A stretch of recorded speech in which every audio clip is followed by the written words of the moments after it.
Yo, what's going on guys? Welcome back to another video, and today I'm going to be showing you how to create this psychedelic, hallucinogenic transition that you can create from any footage that you have, all inside After Effects. Now let's get into the video. First, you want to have footage imported to After Effects. Now, you want to make a composition. We're going to call it Psychedelic, and I reckon let's make this about 30 seconds long. So this is my old compositions. I'm just going to drag in my old file, copy and paste it into here. I'm going to delete the keyframes so that we're fresh, except from the key light, just so that I save some time. So I'm guessing you know how to I'm guessing you know how to green screen, so I'm not going to show you how to do that. You can choose to do that yourself. Now let's create a composition out of the footage that we're going to turn into our psychedelics. So drag it into the comp button, and now once we've got it loaded, you want to apply the effect Collide, CC Collide I think it's called. So apply that. Now change the mode from flower to stylish. Now the direction and rotation can be what you choose, and then I'm going to change the size to about 30. Now it's all dependent on your footage, like you can change it how you like it. Well, I've got a lot of green in my footage due to the green screen, which is why there's a lot of green, but I'm sure in your footage you may have completely different look, so go on what you think feels nice. I think I'm actually going to change my footage because the previous one I used was a different footage and it looked a bit nicer, so I'm going to change that over now. Now you want to apply the effect colorama. Now you can start to see a little bit more psychedelics. It's starting to look a bit more colourful, a bit more vibrant. We're getting that feel. So if you use the preset palette, you can change to all these different presets which might fit your scene, or you can alternatively change it how you feel. So I'm just going through them now, but I think I'm going to change mine. I'm just going to change the normal hue cycle and change the green to a dark blue, create some depth in the shot just because I have a lot of green already. Now that the colorama's done, let's add in CC lens. So go to your effects panel, type in CC lens and apply that to your shot. Now this is going to create a little bit more like a fisheye. So we're going to change the size of it, which will increase the circle or decrease it how you want it. But I'm going to do it to a point where I can feel that there's a little bit more depth in it than just a flat image. So it looks like we're sitting in a sphere. The convergence kind of creates that spheric look. So what I'm going to do now is I'm going to keyframe the convergence at 15 seconds, pull it back a little bit and change it to 30 keyframes. This will just create a nice little animation of the camera. It almost looks like the lens is pulling out a little bit. Just adds a little bit nice distortion to the image.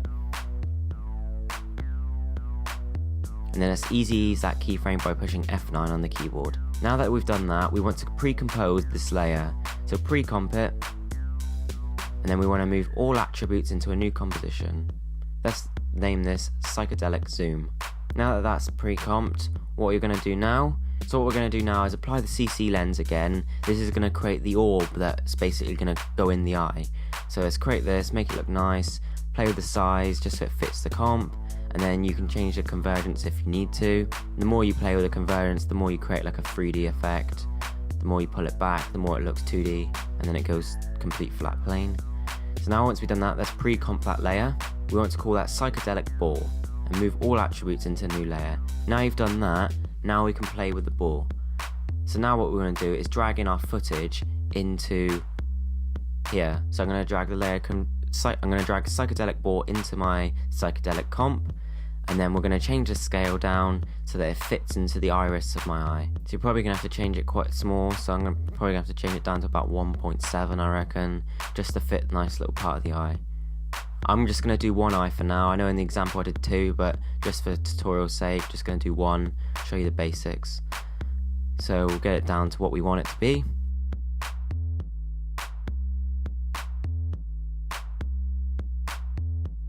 Now that we're happy with the positioning, what we want to do now is we're going to want to track this layer.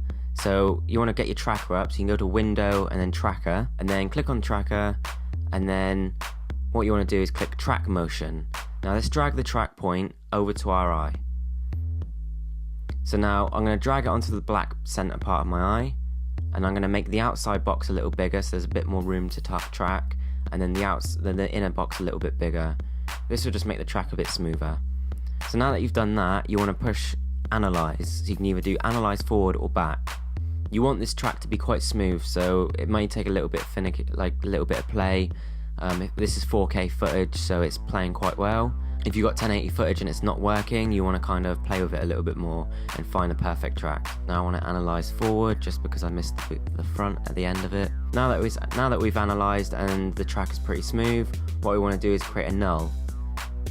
So now once we've got our null, we want to edit the target, and instead of psychedelic ball, we want to click null full.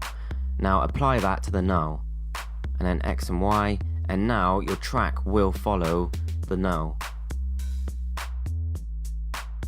So now I'm going to rename the null to right eye, just so we know what it is. Now we want to make the psychedelic ball a child of the null. So move it into position, and then drag the pick whip and drag it onto right eye tracker. Now it's a child, and now it will follow what the tracker is doing. So now if you scrub through, it will follow the eye.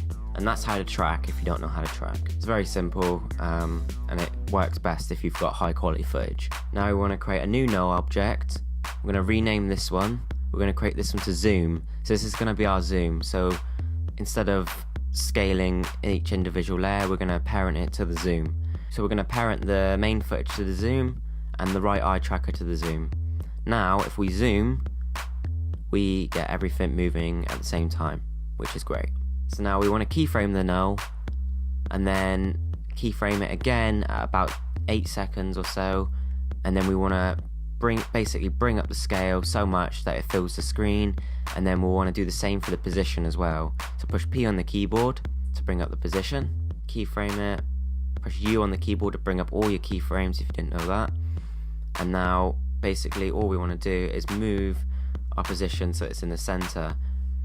And basically you want to keep doing this until you get the right spot. We want to zoom in so far into the eye that the circles pretty much fills out. Now that we have that at a good place, just check that it's working. Now that it's working, we want to create the kind of zoom that comes out of the eye. So once it zooms into the eye, we want to pull it out more, just so it fills the composition. So we want to come to the end of our zoom, and we basically want, after the keyframes, we want the circle in the eye to grow larger and then transition into our next composition, which creates a nice little cut. But we have to find the right timing. That's the only thing with this, unless you want to transition it into like kind of a glitch or something. But if you want it to be fluid, you want to find the right composition in the shot. So basically you want to be on the right keyframe and then double click it into the comp, and now we want to keyframe the size, move forward, and then keyframe it bigger so it fills the frame. Once it fills the frame, that's perfect. Now if we jump back into our other composition, you see it fills the frame. But, oh wait, there's boxing. Well, we're going to change that now. So the reason it's doing that is because the comp's not big enough. So the comp is big enough, but we've scaled it down too much. So it's at 4K, which is perfect. It's perfect size for this. But we want to basically change the scale and the size it is in this composition so that it fits. It might be confusing to hear, but just watch what I'm doing and you'll follow it. So yeah, if we pull the scale up to the fact that it fits the screen, that's perfect. So now let's go back to our original size, and then what we want to do is basically bring down the scale of the psychedelic ball. So bring it down and then go back into your original comp until it fits the iris again. So keep bringing it down, and there we go. That should fit, and that will work out throughout the comp. And we go back in there, and it's working perfectly. So now it should theoretically work. So as we move forward, it starts to fill the frame. It's quite a nice little transition. Go back in here, press U on the keyboard, go to the keyframe, and then make it a little bit larger, just so it starts to fill the frame.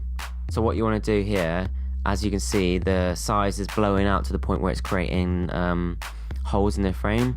So what you want to do is keyframe the actual scale of the comp.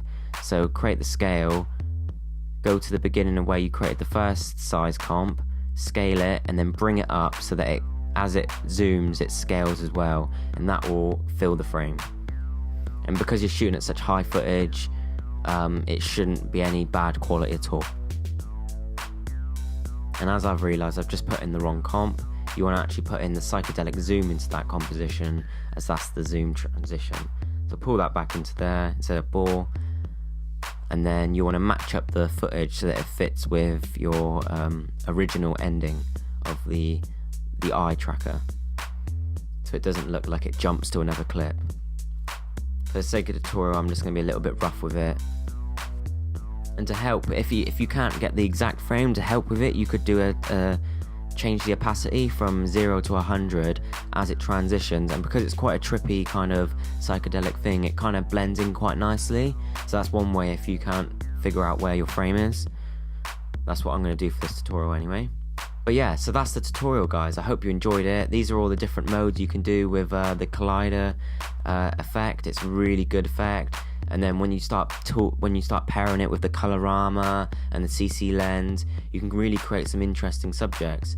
There is another tutorial I'm tempted to do, which is using something else, a bit more with fractal noise. But yeah, I hope you guys enjoyed it. So guys, I hope you enjoyed the video. I know it got a little bit fast at the end, and if it was a bit confusing, just go back and put the speed down a little bit on YouTube settings and you can really follow what happened.